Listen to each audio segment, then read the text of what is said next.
The last thing I expected to see at the Salem train station was my son's car speeding away with my grandchildren's faces pressed against the back window. But as I stood there with nothing but my purse and the clothes on my back, I realized this wasn't abandonment. It was the biggest mistake David and Sarah would ever make. If you haven't subscribed yet, please do.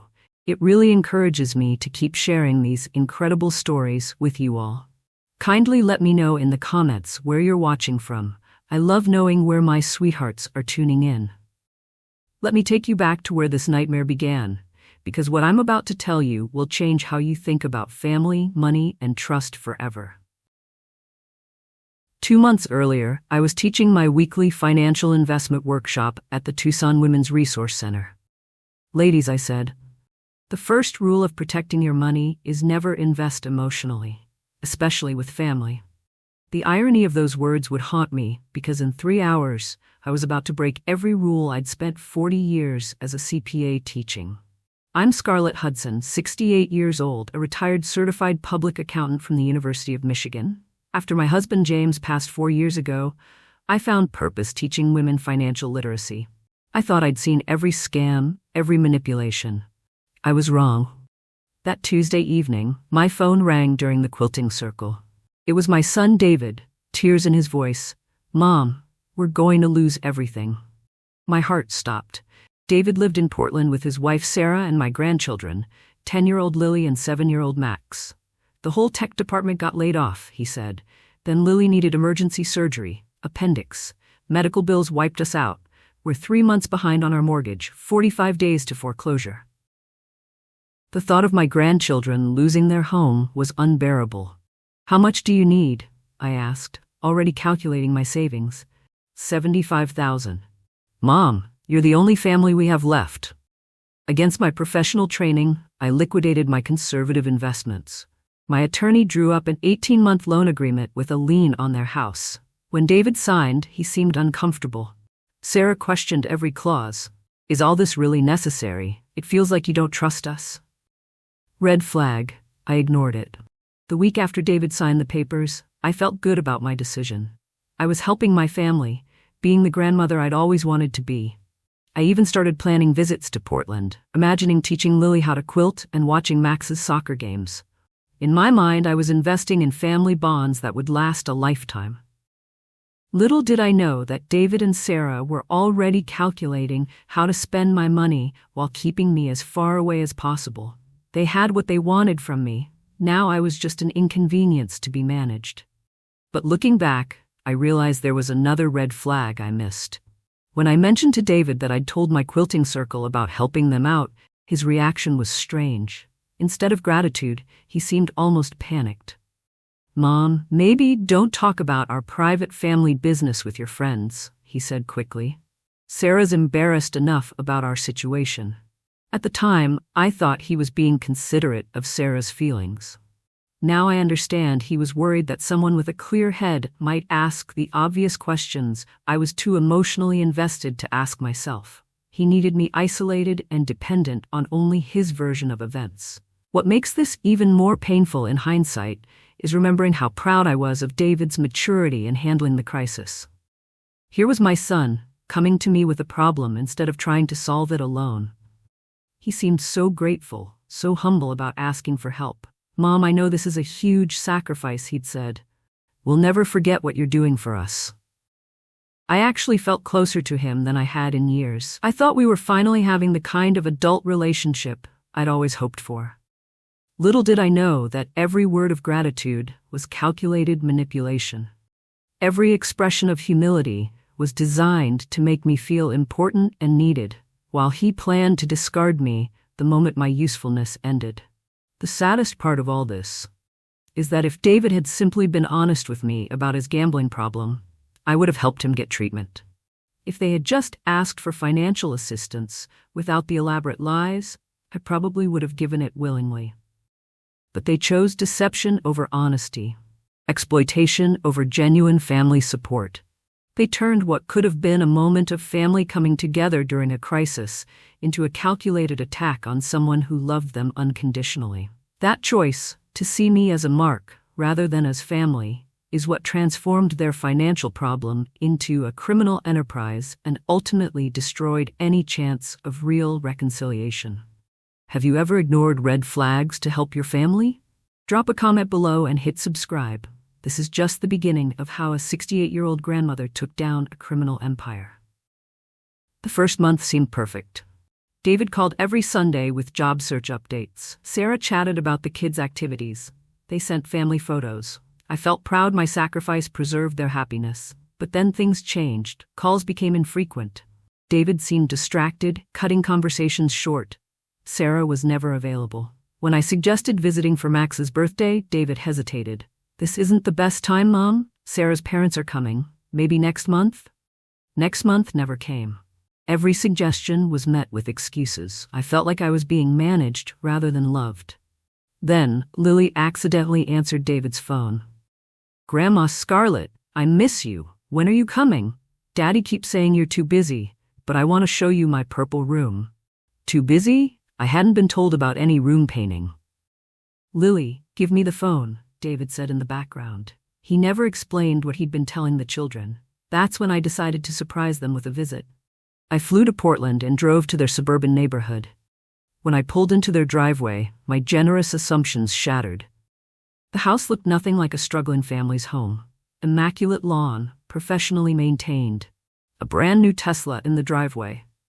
Through windows I could see expensive furniture and a massive flat-screen TV.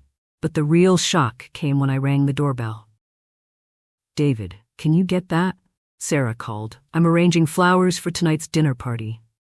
Dinner party. While supposedly struggling on unemployment, David's face went white seeing me.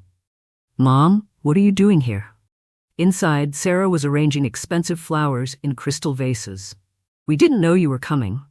"The kids are at birthday parties," David said quickly. "Both of them." Everything felt staged. After an hour of awkward conversation, they made it clear I wasn't welcome. As I drove away, I put my CPA skills to work. Public records showed David never lost his job. He'd gotten a promotion. Sarah was working at a marketing firm, earning more than before. The Tesla was purchased with money matching my loan amount. But the worst discovery? Credit reports revealed $180,000 in gambling debt. David had a gambling addiction. My money hadn't saved their house, it covered his losses. What really stunned wasn't just the money, it was realizing how calculated this had been. While I was liquidating my retirement savings, lying awake at night worrying about my grandchildren's stability, David was probably at his computer placing more bets. Every family photo they'd sent, every update about job searching, every excuse for why I couldn't visit, it was all performance art designed to keep me sending money while staying away long enough not to discover the truth. I felt like such a fool. But that feeling was about to turn into something much more dangerous for them. Determination. The final piece that broke my heart was discovering that the children had been asking about me constantly. When I drove past their house that Sunday and saw them playing in the yard, I realized they had no idea their parents were keeping us apart. They probably wondered why Grandma Scarlett had stopped loving them, stopped wanting to visit. David and Sarah weren't just stealing my money. They were poisoning my relationship with my grandchildren, making them feel abandoned by the one person who would have moved heaven and earth to protect them. That realization transformed my hurt into something much more powerful, righteous fury. But perhaps the most chilling discovery was finding out how they'd been preparing for this moment for months. David had been taking photos of my financial documents during visits, memorizing my passwords, even asking seemingly innocent questions about my bank's security procedures. While I thought we were having normal family conversations, he was conducting reconnaissance. "Mom, do you ever worry about online banking security?" he'd asked during one visit. "Some of these older systems aren't very safe." I'd actually thanked him for caring about my financial safety. Now I realized he was testing how much I knew about my own account security, so he'd know how to breach it later. What haunts me most is realizing how many innocent moments were actually intelligence-gathering operations. When David helped me set up my new tablet during a visit, insisting he needed to make sure all your passwords were secure, he was actually stealing them. When Sarah complimented my memory and asked me to tell stories about my banking career, she was fishing for information about financial institutions and their security weaknesses. Even their requests for family photos weren't about creating memories. They were building props for their fake social media personas. Every hug, every "I love you, Mom," every family dinner had been a lie designed to extract something valuable from me. Have you ever discovered someone you trusted was living a complete lie? Share your story below, and make sure you're subscribed because my investigation uncovered something far worse. When I confronted David about the lies, he was defensive. "We never said we wouldn't pay you back. That doesn't give you the right to monitor our spending." By then, I'd realized they saw me not as family, but as a creditor to manage and avoid. 2 weeks later, David called with a proposition. "Sarah and I think you should move in with us." My heart leaped. Finally, inclusion. You could save on rent and help with kids' schedules and housework. Sarah's so busy with her new job. There it was. They wanted me as unpaid domestic help. What about the loan? "If you're living with us, you probably wouldn't need us to pay you back as quickly. We could call it even." They wanted me to forgive the debt for the privilege of becoming their servant. "Let me think about it." I called back the next day. "I've decided not to move in." "That's pretty selfish, Mom. You're choosing your social activities over family. I'm choosing self-respect over being used." "Fine. We'll pay back your precious money, but don't expect us to pretend we're not disappointed." By August, no payments had been made. When I called, David was dismissive. "We'll pay when we can." They never intended to pay me back. Then David called with what he thought was an olive branch. "We're planning a family road trip for Labor Day weekend, Oregon coast. Want to join us?" Despite everything, I hoped for reconciliation. I packed carefully, bought gifts for the kids, even made cookies for picnics. Have you ever hoped for the best despite red flags? Keep watching because what happened next will make you question everything you know about family. Hit subscribe if you're not already. Friday morning, David picked me up in their SUV. The first hours were pleasant. We chatted about the kids' activities, and Lily and Max were excited about the adventure. We stopped for lunch, and once the kids were at the playground, Sarah said, "We need to talk about the loan situation." My stomach dropped. "Expecting us to pay back that money isn't realistic," David said. "We've got new expenses now. Asking for $75,000 would put us back where we started." "But you agreed to the terms." "That was when we were desperate," Sarah said. "Mom, you don't really need that money. You've got your pension. We're just starting out." I stared at my 42-year-old son calling himself someone just starting out, while suggesting I, a 68-year-old widow, should write off my money. "Is money really more important than your relationship with your grandchildren?" David asked. The manipulation was blatant, using my grandchildren as weapons. The rest of the drive was tense. The kids sensed the mood change. We stopped at the Salem train station for what David called sightseeing. "Go explore, kids," Sarah said as we got out. I was taking photos when I heard car doors slamming. David was starting the engine. Sarah was in the passenger seat. The kids were in back, looking confused. "What are you doing?" I called out. "We've decided this isn't working," David said through the window. "The kids are uncomfortable with the tension." "You're leaving me here?" "There's a train station. Someone will help you figure out transportation. Maybe this will give you perspective on what family really means." "David, don't do this. You made your choice when you chose money over family." Lily pressed her face to the window, scared. "Daddy, why are we leaving Grandma Scarlett?" "We'll explain later, sweetheart." I watched in disbelief as my son drove away with my grandchildren, leaving me stranded with nothing but my purse. As I stood there watching their taillights disappear, something fundamental shifted inside me. This wasn't just betrayal. This was a declaration of war. They had miscalculated badly. Instead of breaking me down and making me desperate enough to forgive everything just to get back into their lives, they had freed me from any remaining obligation to protect them. I was no longer David's mother trying to help her struggling son.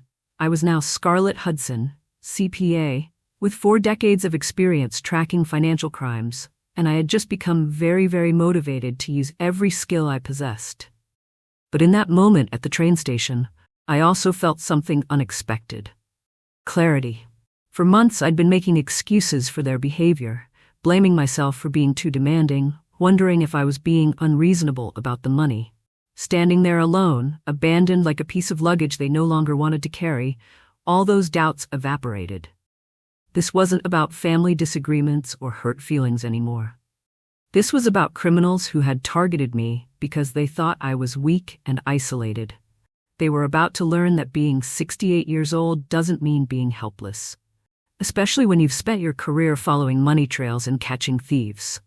As I watched that train station attendant Miguel show me more kindness in 1 hour than my own son had shown in months, I had an epiphany about what family really means. This young man who owed me nothing was moving heaven and earth to help me get home safely. Meanwhile, my own flesh and blood had driven away while I stood there stunned and helpless. Real family isn't about blood relations or legal obligations. It's about people who show up when you need them most. David and Sarah had just taught me the most expensive lesson of my life about the difference between relatives and family, and I was about to make sure that lesson cost them everything. In that train station, something crystallized for me that had been building for months. I remembered all the times I'd made excuses for David's behavior, all the red flags I'd ignored, all the times I'd blamed myself for feeling uncomfortable with their treatment of me. Maybe I'm being too sensitive, I'd told myself. Maybe this is just how adult children are.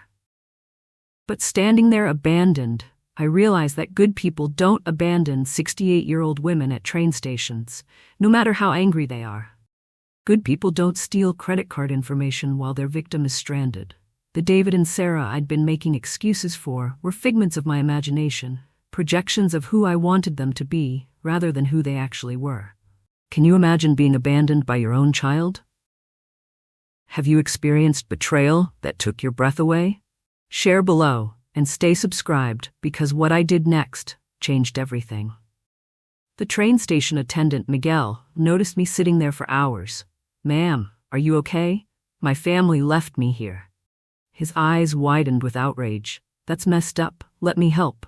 While waiting for my sister Dorothy to drive from Salem, I checked my credit cards on my phone. 2 fraudulent charges, $600 at electronics store, $400 at restaurant, made while I was stranded. They were dining on my stolen money while I sat abandoned. When Dorothy arrived, she was furious. I never liked David. Stop making excuses for him. During the drive, I processed the premeditation. This wasn't spontaneous. They'd planned to break me psychologically. They thought they were dealing with a helpless old lady, Dorothy said, not a CPA who built million-dollar budgets. That night, I made my decision. I wasn't going to beg for explanations or pretend this was a misunderstanding. I was going to treat this like what it was: theft, fraud, and elder abuse. I spent that entire night in Dorothy's guest room, staring at the ceiling and thinking about every financial crime case I'd worked on during my career. I remembered the satisfaction of catching embezzlers, the methodical process of following paper trails, the moment when all the evidence clicked into place. This time, it was personal. But that just meant I was going to be even more thorough. By morning, I had a plan. David and Sarah thought they'd abandoned a helpless old woman. They were about to discover they'd actually just declared war on a forensic accountant with nothing left to lose. Dorothy found me at her kitchen table at 6 a.m., surrounded by legal pads covered with notes and timelines. "You look like you're planning an invasion," she said, pouring coffee. "I am," I replied. David and Sarah made one critical error. They assumed that because I loved them, I would always prioritize their comfort over my own dignity. But love without respect isn't love, it's exploitation. And I'm done being exploited. As I sat there mapping out my strategy, I felt something I hadn't experienced in years: the thrill of the hunt. These people had picked the wrong grandmother to mess with. The beautiful thing about being a retired CPA is that you never really retire the skills. 40 years of tracking financial irregularities, uncovering hidden assets, and following paper trails had trained my mind to see patterns that others might miss. As I sat there in Dorothy's kitchen, I felt like a chess master who'd been playing checkers for too long. David and Sarah thought they were dealing with a lonely old woman, desperate for family connection. They had no idea they'd just awakened a financial forensics expert with 4 decades of experience and a very personal motivation to see justice served. The game was about to change completely, and I held all the advantages they didn't even know existed. That morning, as I organized my evidence and planned my strategy, I felt something I hadn't experienced since James died. A sense of purpose that went beyond my own pain. This wasn't just about recovering my money or getting revenge on David and Sarah. This was about protecting every other elderly person who might fall victim to their schemes. Every other grandparent who might be manipulated and discarded. I realized that my professional expertise, combined with my personal experience as a victim, made me uniquely qualified to expose this network and prevent future crimes. Sometimes life puts you exactly where you need to be, even when it feels like you're in the darkest moment of your existence. Have you ever reached that point where you stop being the victim and start fighting back? Share your story below, and make sure you're subscribed because this 68-year-old CPA was about to show them what they'd messed with. The next morning, I called my lawyer Margaret. "I got a strange call from David yesterday," she said. "He demanded I remove the lien, claiming you'd agreed to forgive the loan. When I said I needed your authorization, he threatened to report me to the Bar Association. While I was stranded, David was already trying to steal my house. Margaret, I want to call in the loan today. Once we start this, there's no going back. I'm sure." I hired private investigator Janet Rodriguez. "Adult children who exploit elderly parents leave extensive paper trails," she said. "Are you prepared for what we might find? They abandoned me at a train station. I'm prepared for anything." Within 48 hours, Janet discovered the truth was worse than I'd imagined. They were part of an organized fraud network targeting elderly family members. Sarah had never lost her job. She'd gotten a promotion. The medical emergency was fabricated. They'd used identical schemes on Sarah's parents and David's uncle, stealing over $50,000 and cutting contact when questioned. But Janet found something that made my blood boil. Sarah's social media posts, bragging about spending my money. New designer handbag, thanks to Dee's generous mom, blessed. Kitchen renovation complete. When a family loans you money but never expects it back. Some people are so gullible. They'd planned this theft from the beginning. As I stared at those social media posts, something cold and calculating settled in my chest. This wasn't just about money anymore. This was about justice. They had turned my love for my grandchildren into a weapon against me, bragged about my stupidity to their friends, and planned to steal even more. But they had made one crucial error. They had underestimated exactly who they were dealing with. I wasn't some confused elderly woman they could manipulate and discard. I was a trained professional who had spent decades uncovering financial fraud, and they had just given me the motivation of a lifetime to put those skills to work. When Janet showed me the evidence of their network connections, the other elderly victims, the coordinated strategies, the systematic targeting, I realized this went far beyond personal betrayal. This was my professional calling meeting my personal vendetta in the most satisfying way possible. Every elderly person they'd scammed, every family they'd torn apart, every grandparent they'd isolated from their grandchildren. David and Sarah were going to answer for all of it. And I was going to be the one to make sure they did. The little boy I'd raised, who used to cry when he accidentally stepped on ants, had grown into a predator who fed on the elderly. But this particular prey was about to bite back. What really sealed their fate was the arrogance in those social media posts. Criminals get caught when they can't resist bragging about their crimes, and Sarah's Instagram was like a confession letter posted for the world to see. Each caption was another nail in their coffin, another piece of evidence that would look devastating in court. Some people are so gullible. Imagine a prosecutor reading that to a jury while looking at pictures of a sweet 68-year-old grandmother. They had documented their own crimes and mocked their victims in writing. As a forensic accountant, I couldn't have asked for better evidence. They had literally prosecuted themselves. The irony wasn't lost on me that my son and daughter-in-law, who had spent months carefully planning their financial crimes, ultimately destroyed themselves through sheer hubris. All the sophisticated planning, all the calculated manipulation, all the careful reconnaissance, and they brought themselves down by posting taunting messages on social media, like teenagers bragging about shoplifting. It reminded me of something I used to tell my accounting students. The most dangerous moment for any criminal is when they start believing they're smarter than everyone else.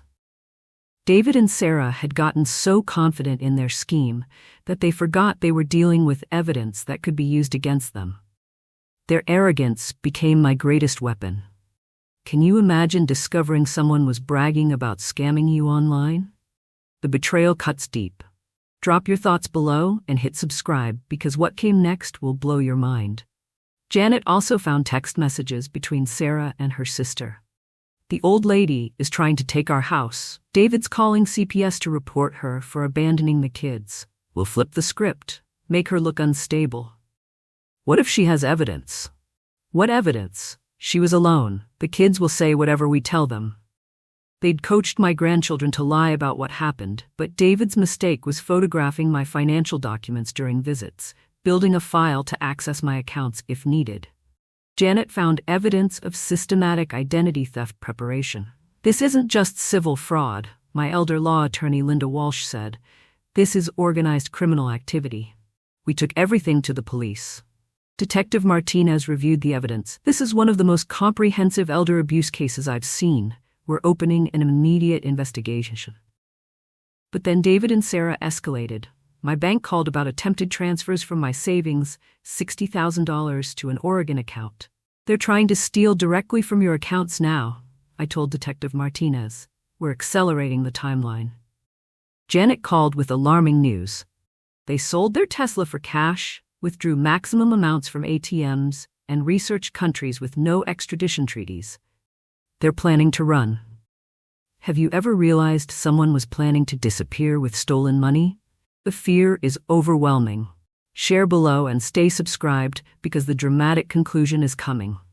Meanwhile, David and Sarah had reported me to child services, claiming I'd abandoned the children. A social worker brought Lily and Max to my apartment for supervised visitation. Daddy said you didn't want to see us anymore, Lily cried, hugging me. This was psychological warfare, using my grandchildren as weapons while painting me as unfit. But I had documentation of everything, the abandonment, the fraud, the lies, and a neuropsychological evaluation proving my mental competency. Thursday morning, Detective Martinez called. We executed arrest warrants for David and Sarah Hudson this morning. What about my grandchildren? They're safe. When officers arrived, they found passports and plane tickets to Mexico for that afternoon. The children are with child services. They were literally planning to kidnap my grandchildren and flee the country. We found evidence of fraud against at least 7 elderly victims. This was a sophisticated operation spanning multiple states. My sister Dorothy agreed to take custody of Lily and Max. 3 days later, I spoke with them. I'm confused, Grandma, Lily said. Did we do something wrong? No, sweetheart. Your parents made bad choices, but you'll always be loved and cared for. The hardest part of this entire ordeal wasn't losing the money or even being abandoned at that train station. It was watching the confusion and pain in my grandchildren's eyes as they tried to understand why their world had fallen apart. But as heartbreaking as it was, I also felt something else: relief. Lily and Max would now grow up in a home where love wasn't conditional, where adults didn't lie and manipulate, where they would learn the difference between real family and the toxic dysfunction they'd been born into. Sometimes, the most loving thing you can do is remove children from a harmful situation, even when that situation is created by their own parents. 3 months later, I watched Lily paint a picture of her new life with Dorothy and me. In the painting, our house had oversized windows full of warm light, and all 3 of us were smiling. There were no shadows, no hidden corners, no secrets. I like living where grown-ups tell the truth, she told me as she added flowers to the garden. Mommy and Daddy used to whisper a lot and get mad when we asked questions. Here, you answer everything. That's when I knew we'd done the right thing. These children were learning what safety felt like for the first time in their lives. And that was worth every dollar I'd lost and every tear I'd shed. The transformation in both children was remarkable to witness. Max, who had been withdrawn and anxious, started laughing again. He joined a local soccer team and made friends whose parents didn't constantly scheme and manipulate. Lily began creating art that was bright and hopeful instead of the dark, troubled drawings she'd been making while living with David and Sarah. When I asked her about the difference, she said something that broke my heart. Before, I was always worried about making Mommy and Daddy more upset than they already were. Now I just got to be a kid. That's when I realized that David and Sarah hadn't just been stealing money, they'd been stealing their children's childhood, their sense of security, their ability to trust. But children are resilient, and with love and stability, they were healing faster than I ever imagined possible. Today, as I finish telling you this story, Lily is 16 and has been accepted to art school on a full scholarship. Max is 13 and captains his school's soccer team.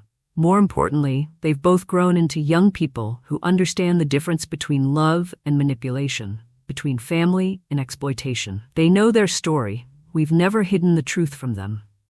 But they also know that people can choose to break cycles of dysfunction and create better lives. They're proud of their grandmother, who stood up to criminals, and they're grateful to live in a world where truth matters more than convenience. Have you ever had to explain to children why their parents were arrested? It's heartbreaking. Share your thoughts below, and if this story has moved you, hit subscribe and the notification bell. As for me, I'm 74 now, and I've never been stronger. My work as an elder abuse prevention advocate has helped change laws in 12 states and has led to the prosecution of dozens of similar criminal networks. I speak at conferences around the country, teaching other elderly people how to recognize the warning signs of family financial exploitation. My workshops are packed, and I've received thousands of letters from people who recognize their own situations in my story and found the courage to fight back. David served 6 years and was released to a halfway house in another state. He sent me one letter asking for forgiveness and a chance to rebuild our relationship. I sent it back unopened. Some bridges, once burned, should stay burned. Sarah served her full 8-year sentence and has not attempted any contact. The network we exposed led to 47 arrests across 6 states and the recovery of over $2.8 million in stolen funds returned to elderly victims. Dorothy and I bought a larger house in Salem with enough room for all of us, plus a studio where Lily can paint and a backyard where Max can practice soccer. We've created something David and Sarah never gave their children, a home built on honesty, respect, and unconditional love. We're a family by choice, not by blood. And that choice gets stronger every day. The most important lesson I learned isn't about finance or fraud detection. It's about the courage to value yourself enough to demand better treatment. For too many years, I accepted less than I deserved because I confused love with enabling family loyalty with being a doormat. The train station abandonment that was meant to break me actually freed me to become the person I was always meant to be. When I teach my investment workshops now, I end with this. Ladies, the most important investment you'll ever make isn't in stocks or bonds or real estate. It's in your own self-worth. Because when you truly value yourself, you stop accepting treatment that diminishes you. And that's when you become truly wealthy. Wealthy in respect, wealthy in genuine relationships, wealthy in peace of mind. If this story has inspired you to stand up for yourself, to question relationships that drain rather than fill you, or to recognize that you deserve better than you're accepting, then share it with someone who needs to hear it. Hit that subscribe button and ring the notification bell, because every week we bring you stories of ordinary people who found extraordinary courage when life demanded it. Drop a comment below and tell me, what's the most important lesson you learned from Scarlett's story? And if you know someone who's being taken advantage of by their family, share the story with them. Sometimes we all need to be reminded that we're stronger than we think and worth more than we're accepting.